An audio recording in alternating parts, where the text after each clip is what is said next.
That's why it's very, very important to always, keep yourself with knowledge. Yes. And when you're talking about knowledge, part of what this knowledge is reading books.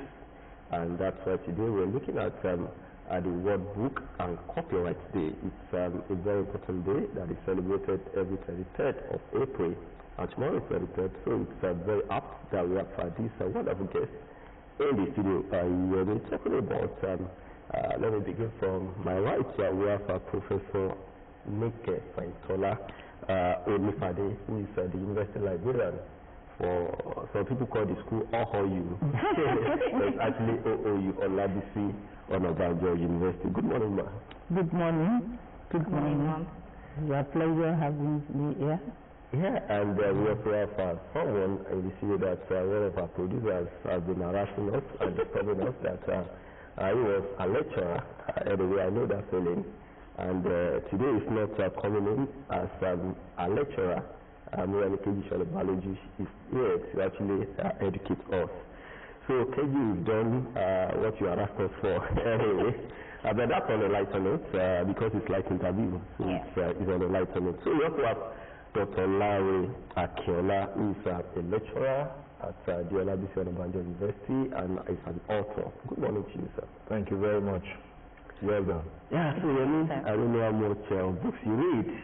Well, there's a quote that says readers are leaders, right? And book is knowledge, book is power. Book has the possibility to take you to another world, to reform you. So I myself am an advanced reader. I read a lot. And speaking about the fact that we're celebrating World Book and Copyright Day, Professor Larry, what do you have to say about books in general? Let me start from there. For me, book is like a journey. A journey into the world of the unknown. You want to discover something, you find it in the books. And for me, I have this sentiment that the quality of a man, and when I say a man, I'm using generic terms, both male and female, is determined by the world which you have been exposed to through books. Right? How many books have you read? What are the quality of those books? When you read books, you are reading other people's minds. You are getting into the life and thinking of other people. And so if you don't read their lives and their thinking and their thoughts, right, you are limited. You are limited to just that little world view in which you probably were born and exposed to. I'm sure if you say you are an avid reader, you will have read authors you have never met. And the authors will have written from their personal knowledge, right? What they have experienced, what they have read. And so by the time you put all of these together, you see that you're a better person. The simple analogy, we have 4 of us here now. Right. If I've only read myself, I will remain Larry Akiola. But if I've read the other 3 people here, I will not just be Larry Akiola, I will be a bit of everyone because I've read you. That's what books do for you.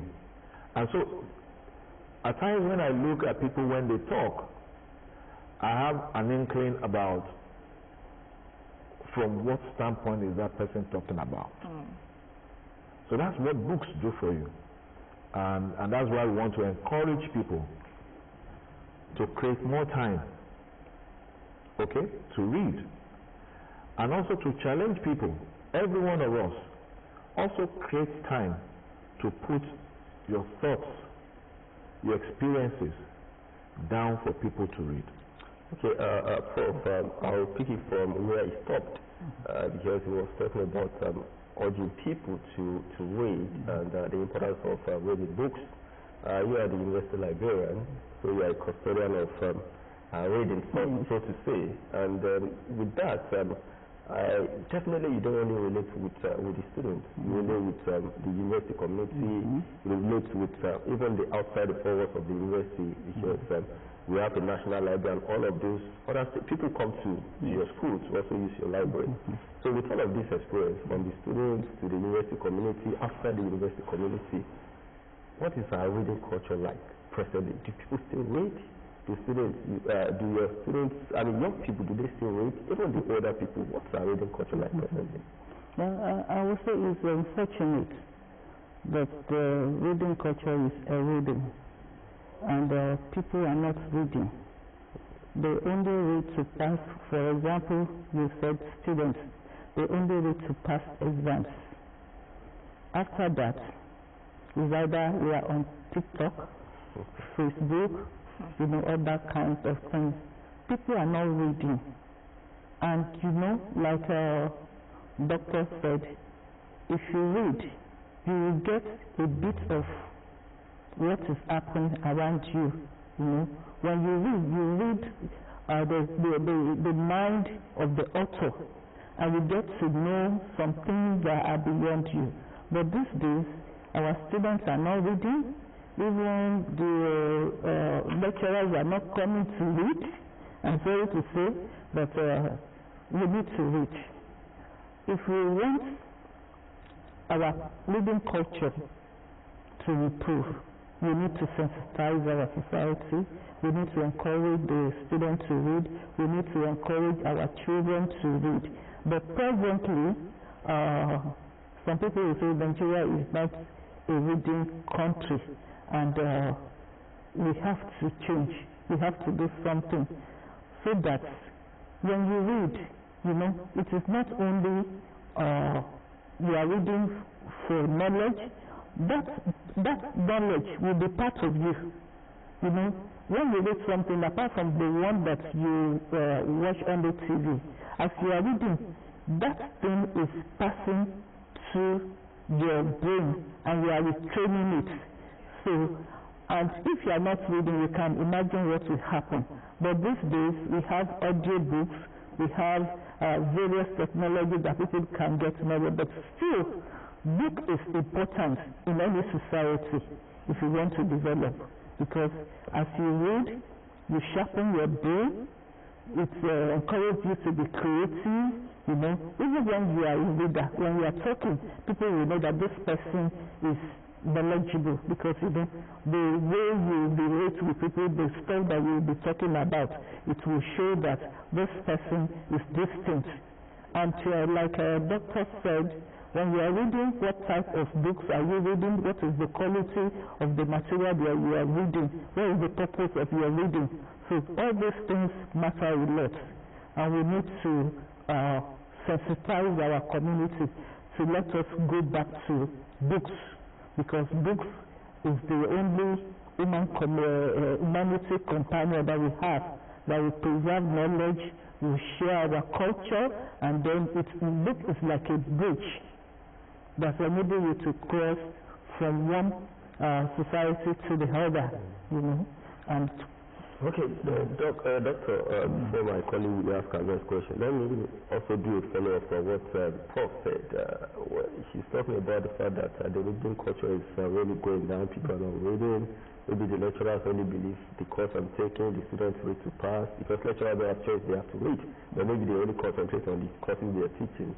But the question I want to ask is that while growing up, the first thing that exposed somebody like me to the Nigerian Civil War, I wasn't born during the Civil War, was a book that I read, Why We Struck. And you know, nobody actually forced me to read it. I found it in my father's library and I read it. But the question I want to ask is that what do you think are the causes of this dwindling reading culture? Is it because some people, maybe because of the economy? Because as a young kid, there were certain things we took for granted, the way the economy was then at that time. Is it because of distractions of technology? You know, back then there was no phone, mobile phone. So, with your own, you know, experience, knowledge as an author, as a lecturer, what do you think are responsible for this, you know, reduction or dwindling reading culture? Now, from what you have said, if if I'm to assess you, I would say, obviously, you are a smart and intelligent person. Thank you so much, sir. No, I'm not saying it to, because I was just looking at that headline, ex-minister and whatever, Yeah. and if you have read the kind of book you said you read, because I read a lot of it, and when I was reading it, I never imagined that one day I'll become a political marketing scholar. So when you start talking about politics, election, whatever in Nigeria, I'm very, very comfortable. Very, very comfortable.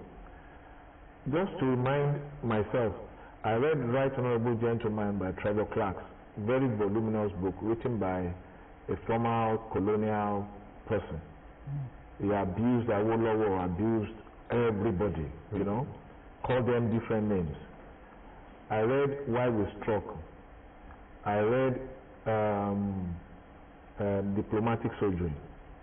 I read Because I Was Involved. I read Mention It. I read Biafra, written by a foreign author. I read Just Before Dawn by Collier Motosho. I read Voice of Reason by Awolowo. I read The Trial of by Jack Conde. I read virtually everything I could lay my hands on about the politics and whatever about Nigeria. So when you're talking about Nigeria, I probably know more than many people who make noise. Just like you have said, it gives you a window to the past. So when things are happening, this thing has happened before now, you know, I know for whatever it takes, you can never have a coup in Nigeria that civilians are not involved. That civilians are not involved. You know? So what has happened to the reading culture? Yesterday we were engaging, even with Prof. We had a very lengthy discussion. If as a matter of fact, we also felt that we need to do a study on it. And I want us to look at it. Let us take it generational. Right? If you are 45, 50 above, right? And you are a male, you will have read James Bradley Chase or Nick Carter.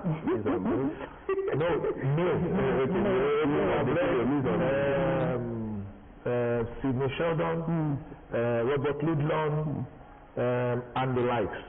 If you are female, you will have read then later Pacesetter, then later the African Writer series. Okay? That generation. But when you look at that particular time we are reading those books, also juxtapose it to media technology. That was a time when television will only come alive around 4 p.m. and then maybe end around 9:30, 10. Okay? So what do you spend the remaining time doing? So for me and for that generation, reading was a pastime we used to fill time. I remember I love to read. If at a point I remember granting an interview to a newspaper, I would climb tree and go and sit on the tree and be reading novel. You understand? That is what has happened. But when you look at it, I still remember very well. LTV started Lagos Weekend Television. They started having matinee from 12 o'clock on Friday. So they are taken into the time. And then later, late 90s, we started having phones, and then we started having social media. Even as of this morning, as parents, we are seriously bothered that even our own children are pack of books. Unfortunately, my children are not reading those books. And for me, it's very painful. What do? They sit down, they don't even watch all these programs. They sit down, they're on their phones. Doing what? So I think technology has become a distraction. We're even looking at it this way. If you have a child, what is the first toy you buy for your child? Can you tell me? The first toy you buy for your child? Well, if you have a child, it depends on the gender. Perhaps. Maybe whichever. If it's a baby doll, you don't have to buy. You don't have to buy.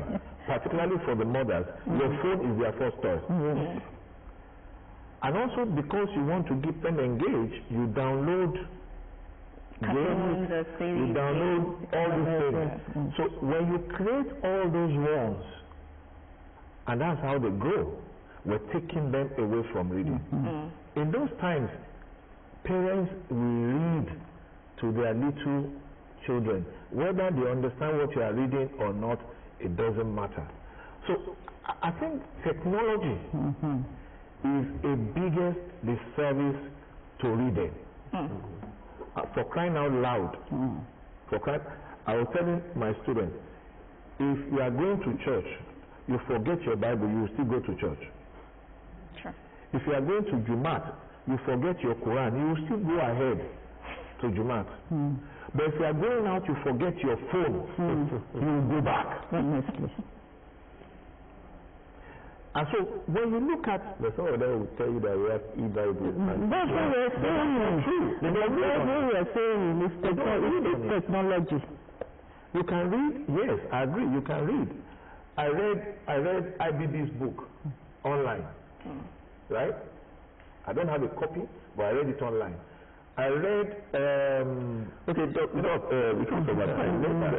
Let's move fast and let's also look at this word book and copyright day.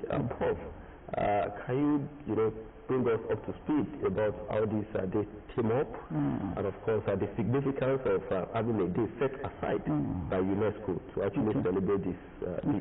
You have said it. The Word Book and Copyright Day is an initiative of the UNESCO, and it is set apart to celebrate authors, at the same time to promote reading, and we normally celebrate it on April 23rd of every year. It's a global event, and what we are saying is that we need to read.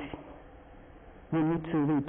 As you have said, a reader is a leader.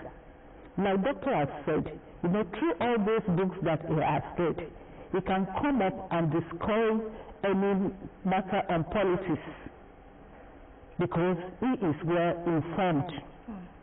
And that is why UNESCO set this side apart to celebrate author and to promote intellectual property, because this is the copyright aspect of it. Now, speaking about the copyright aspect of it, we know that there are technological advancements. We're in the era of AI. How does an author protect their own book or their material, especially because we have AI, there's copyright infringement on a lot of things, especially books. If you go to AI and our ChatGPT or Gemini or any one of them and you type, we're ready for this book, they bring out a whole lot of things that have been lifted. So how does one protect their own intellectual property? Actually, that is the responsibility of everybody. And that is why we are creating this awareness that it is good to read. At the same time, you have to celebrate the author, you have to respect their rights. It is morally okay for you to read and then make sure that when you are reading, you have your own copy of the book. If you don't have the copy, even on the internet, it's not every book that is open. It's not every book that is accessible. And that is why library comes in. In library and information sciences, we call this technology destructive technology. Market, it is not destructive, it's not destructive technology. They have come to stay. But at the same time, we must create a balance. When you buy a book, we are encouraging the author. When the author puts a book on the internet, you must not go there and download and decide and now start to distribute it indiscriminately.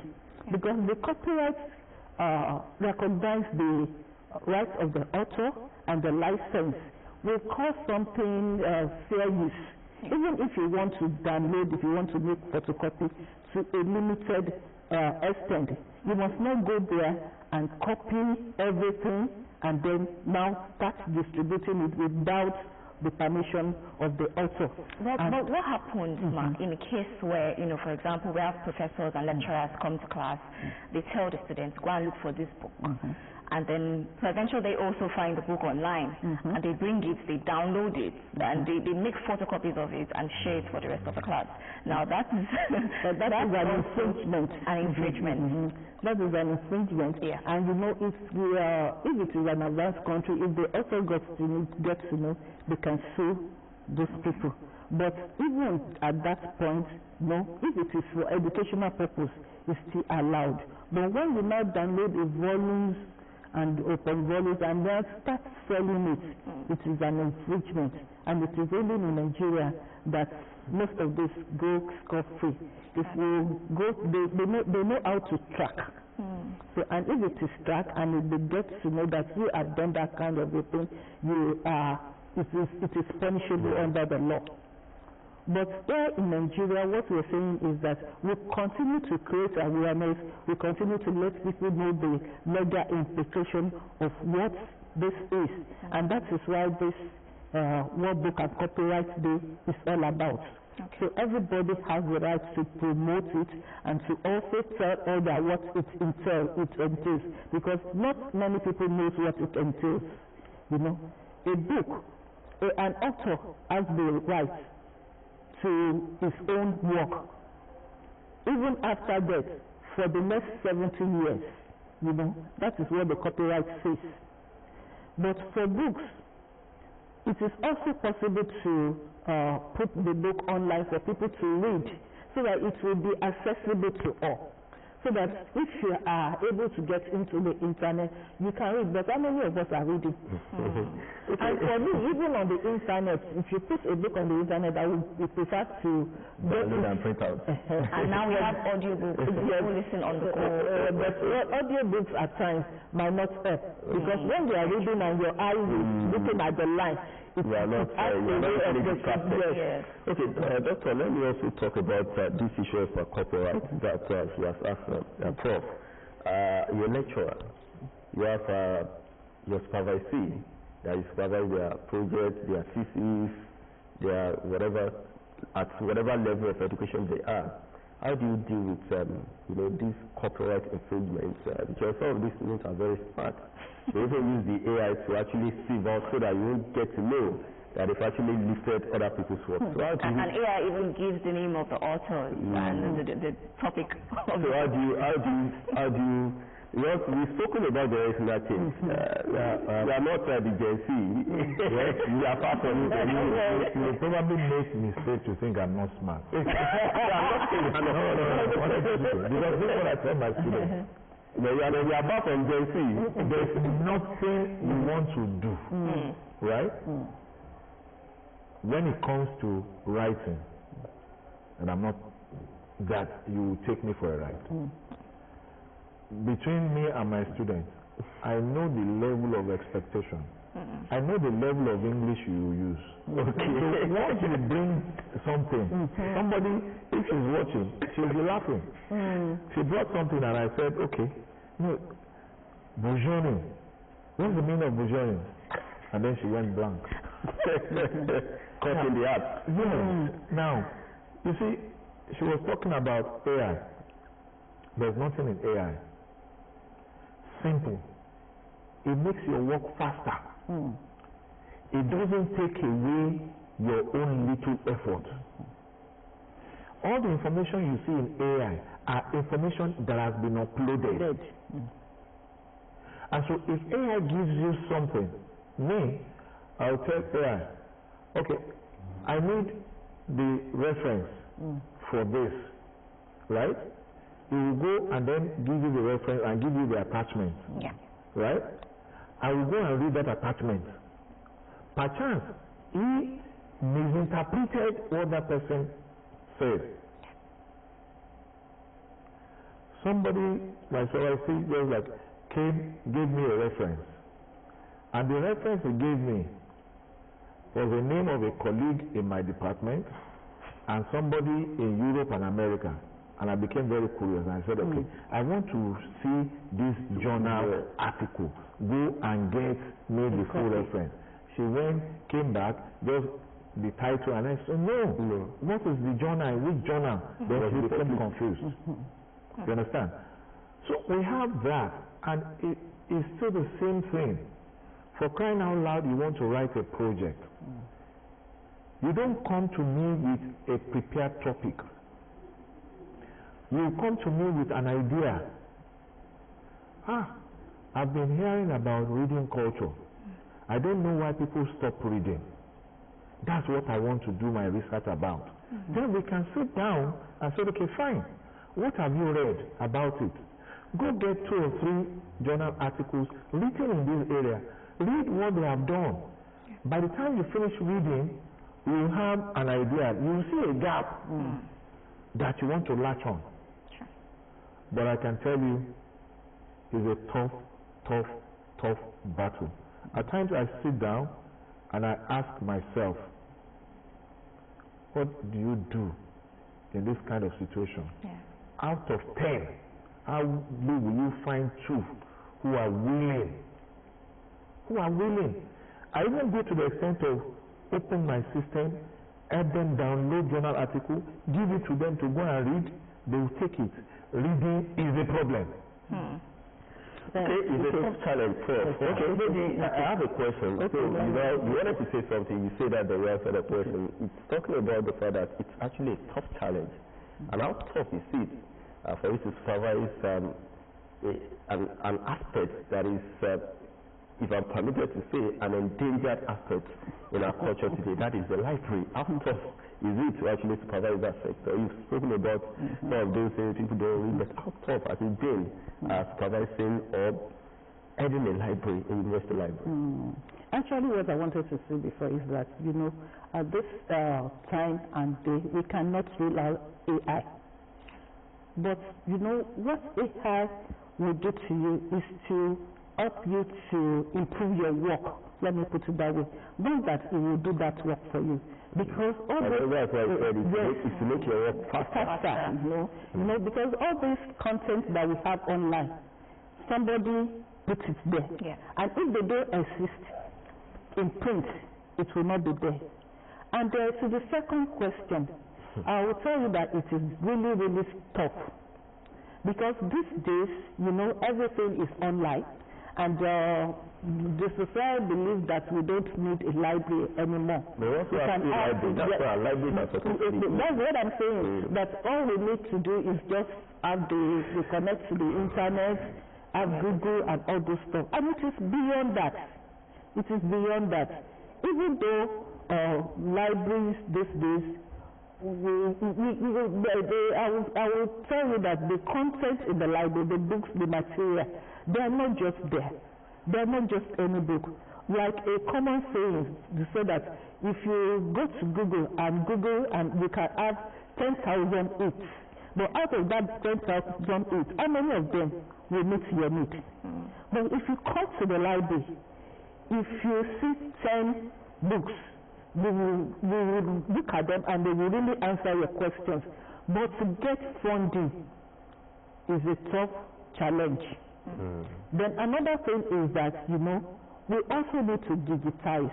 We also need to connect to the internet and subscribe to the e-resources. Yeah. So funding is one of the major challenges that we're having, in every supervising the library these days. We also need to move with the trends. We know that our majority of our users are Gen Zs, and we want to be there for them. And how do we be there for them? We have to reach out to them where they are. We may not sit back in the library and be expecting them to come to us. So we need to use the technology as well. And this technology are not there. Most of them are not there for us in Nigeria. And apart from that, we need funding to reach out to those people. Yeah. Okay. Okay. Okay, before you ask Dr. a question, I still want to ask Prof. one question. Talking about getting this funding, I know you have been making a lot of effort, and I believe it's supposed to be a collective one, because we have a number of universities in Nigeria, and we have a number of you that are university librarians. So as collective, because like the Yorubas will say that I call a major. The snakes don't go together. You can easily kill them. But when they go in group, maybe we'll not be able to kill any snake. So I'm talking about that teamwork as university librarians. The effort you are making to ensure that you improve on a lot of these challenges. And because, for instance, I know part of the World Book and Copyright Day is that we do have World Book Capital, which Morocco is for 2026. It started 2001. So that maybe one day we can have that dream of Nigeria being picked as the World Book Capital for one of these days. So what is that? What are those collective efforts that you're doing? Right now we have an association of university librarians, and we have been into various consortiums. Okay. But the problem with the consortium is that, let me call it Nigerian factor. When this part is ready, the other parts will not be there, Like if let me say the private university that has the money, they are ready with their fund. Some parts that belongs to the state, we will still be struggling with our things like that. But apart from that, we have some NGOs that are coming into the libraries to help us. And that is why we say it is a collective responsibility. And that is why we are promoting it now. The philanthropists in the country, those who knows, who value books, can also come and team up with us. But within the university librarian aspect, we did networking. That if, for example, a researcher is working on something and it's not available in my library, I can reach out to the other person if it's there. That look, we need to learn this material from you. So that one on our own level is ongoing. And apart from that, we are also working, the NUC is also working with the university librarians to subscribe to some e-resources so that it will be available for our universities.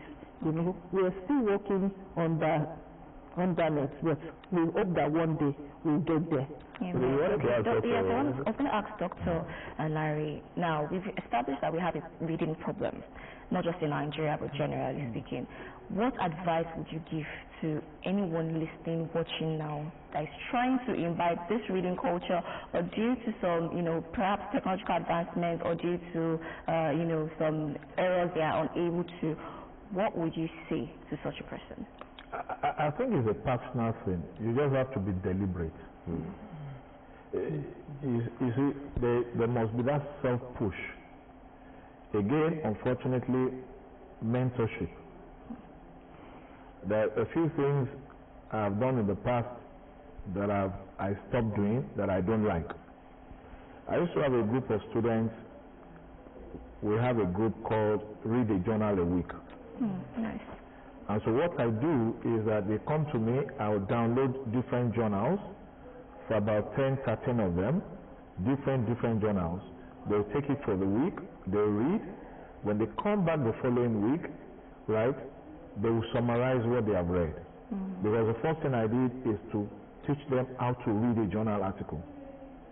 And by the time these guys were writing their final year project, I felt very, very happy with myself.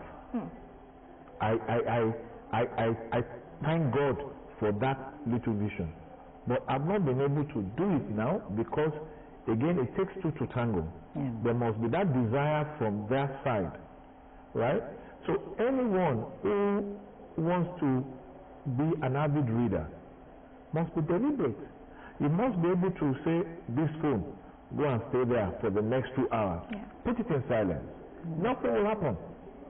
Nothing will happen. But, oh my God, this is the biggest challenge that we have. If we do our study, many of our young people are on TikTok for more than 4 hours a day. Even while they are on the bike, right? You know, so it's a big problem. Even in church, you go to church on Sunday, somebody will bring a big bag.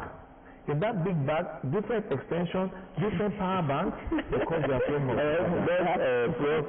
have to go because of the time. So it's a deliberate thing that people must do. It's been interesting talking to the two of you, but actually, I think it's good we all that note that it has to be a deliberate thing. And discipline, to actually bring this, to bring back this reading culture. And the two of you have been able to speak to the importance and essence of our reading books. So thank you so much, Professor Faitola Nike Onifade, the University Librarian on Labisi Onabanjo University Agoway.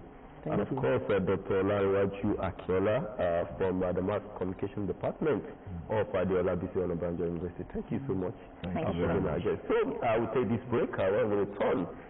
Morning Place continues with the last segment before we transit to the main interview segment.